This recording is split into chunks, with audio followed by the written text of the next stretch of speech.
रात के 12:30 बज रहे थे। पहाड़ों के बीच बसे मथुरा घाटी पर धुंध अपना जाल बिछा चुकी थी।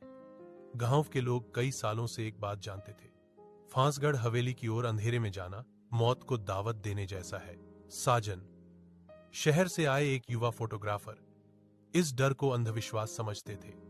कैमरा उठाकर वो अकेले ही उस हवेली की ओर बढ़ गए। टूटा फाटक हवा से कराह रहा था, जैसे किसी ने पकड़कर झकझोरा हो। अंदर कदम रखते ही उन्हें लगा कि हवा अचानक भारी हो गई है, जैसे कोई अनदेखी निगाहें उन्हें टटोल रही हों। दीवारों पर पुरानी तस्वीरें टंगी थीं। हर तस्वीर में लोग मुस्कुरा रहे थे, लेकिन उनकी आंखें जैसे साजन को घूर रही हों। कैमरे की फ्लैश चली तो पल भर को कमरा रोशन हुआ, पर अगली ही झपक में उन्होंने देखा तस्वीरों में मौजूद हर चेहरा अब उन्हीं की ओर मुड़ा हुआ था। साजन लड़खड़ाए और बाहर भागने लगे, पर दरवाजा खुद बंद हो गया।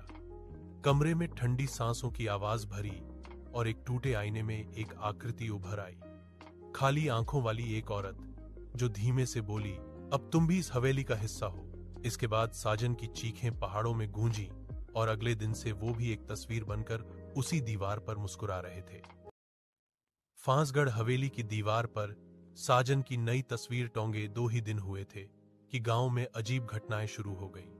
रात में हवेली की खिड़कियों से कैमरे की फ्लैश जैसी चमक दिखती, जैसे कोई भीतर लगातार फोटो खींच रहा हो।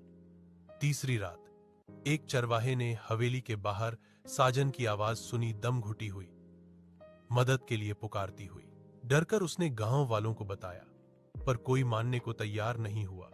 तभी हवेली का फाटक अपने आप खुला और भीतर से वही खाली आंखों वाली औरत दिखाई दी। उसने धीमे से कहा, अब अगली तस्वीर तुम्हारी है।